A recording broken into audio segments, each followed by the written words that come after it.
अस्सलाम वालेकुम dear viewers, मैं हूं Maaz Khwaja, founder of askmaaz.com।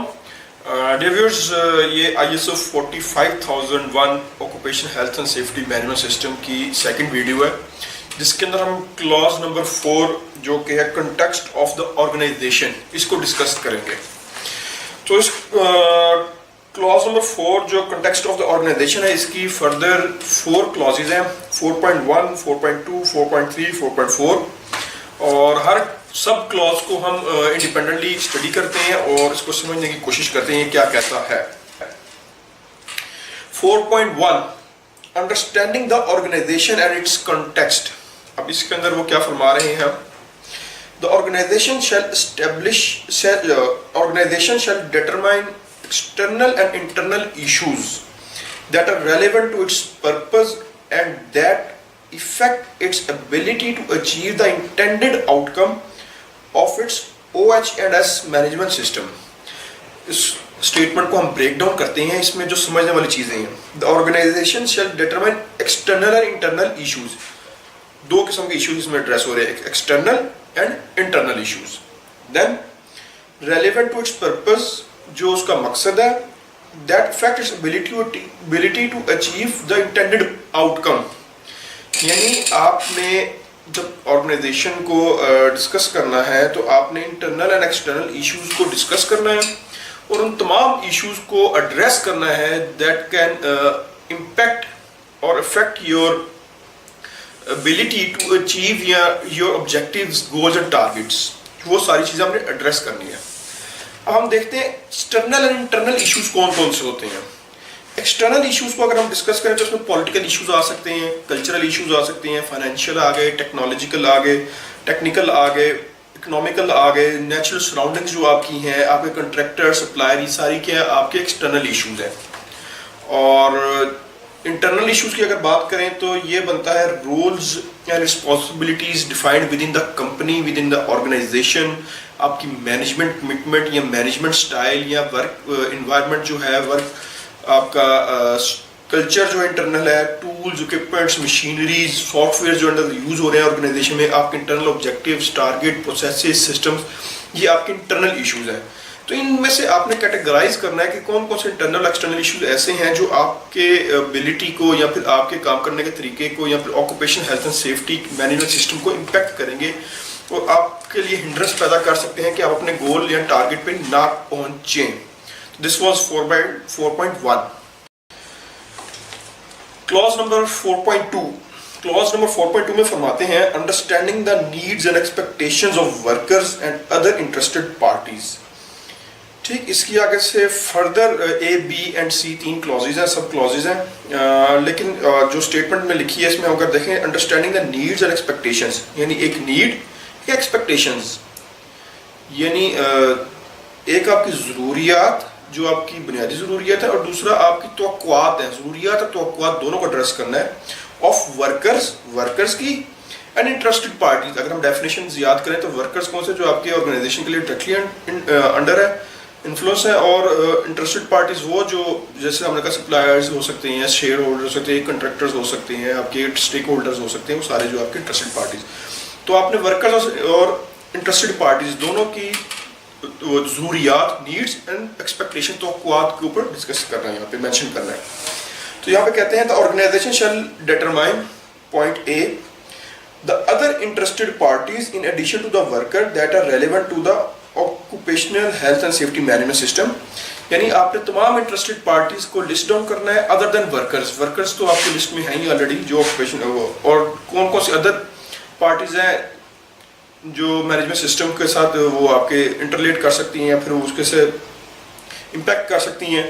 The relevant number B point है, the relevant needs and expectations that is requirements of workers and other interested parties. तो जो उनकी रेलेवेंट नीड्स है, रेलेवेंट नीड्स जो है बाज़ का लीगल रिक्वायरमेंट्स भी बन जाती हैं, ठीक है, जो उनकी कानूनी ज़रूरियात हैं उनको भी आपने एड्रेस करना है। Then which of these needs and expectations are or could become legal requirements and other requirements। तो पॉइंट्स में वही फरमा रहे हैं जो मैंने पहले कहा कि कौन सी उनकी ज़रूरियात है और कौन सी उन ज़रूरियात में से आगे जो है लीगल और आईनी और कानूनी ज़रूरियात हैं, यानी कानूनी हक है आपके वर्कर्स का, इंटरेस्टेड पार्टीज का, तो सारा आपने उसको जब आपने ऑर्गेनाइजेशन को डिफाइन करना है तो उसमें सारी चीज़ों को मद्देनजर रखना है।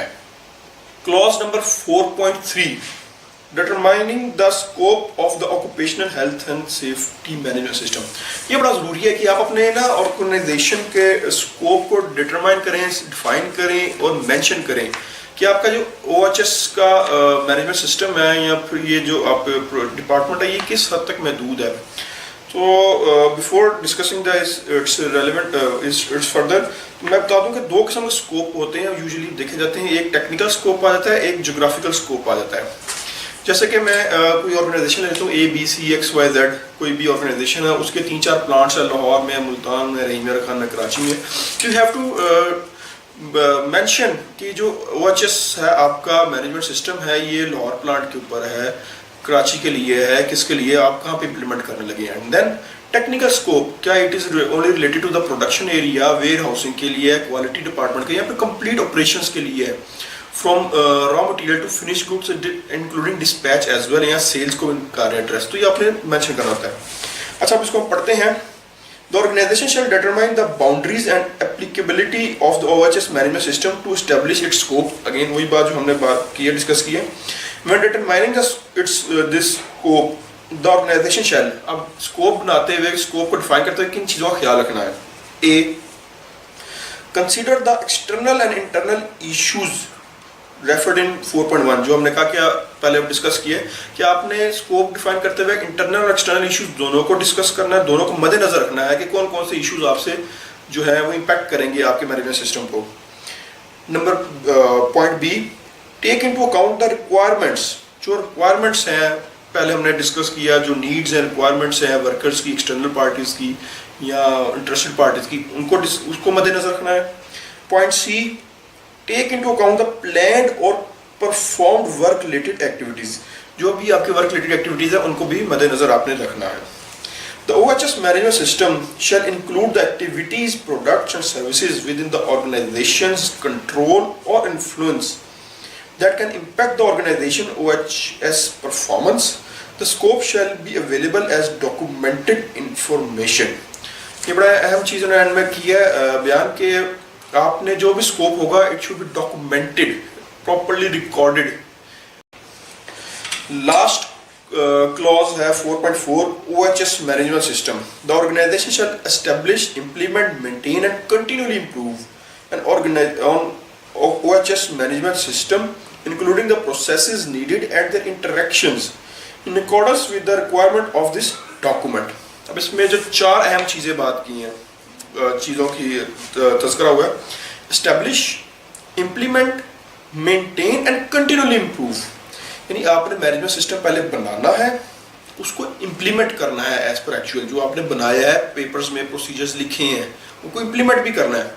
देन मेंटेन करना है। मेंटेन का मतलब है कि सस्टेनेबिलिटी, सिर्फ एक साल नहीं करना मेंटेन, आपने रेगुलर मेंटेन करना है। And where there is a chance you have to improve, continuously improve it, आपने हर साल या फिर हर महीने एज पर योर प्लान जो है उसमें इम्प्रूवमेंट भी लानी है। You have to improve yourself. तो इसमें चार अहम चीज़ें हैं, क्या, एस्टेब्लिश बनाएं, इम्प्लीमेंट करें, मेंटेन करें और कंटिन्यूली इम्प्रूव करें। ठीक, in accordance with the requirements of this documents, यानी इस डॉक्यूमेंट से रिलेटेड जो भी आपकी रिक्वायरमेंट्स आपने डिफाइन की है। तो this was clause number 4, context of the organisation. We will return back with clause number 5 और उसको फिर हम इंशाल्लाह बारी बारी डिस्कस करेंगे। तब तक के लिए अल्लाह हाफिज़, टेक केयर।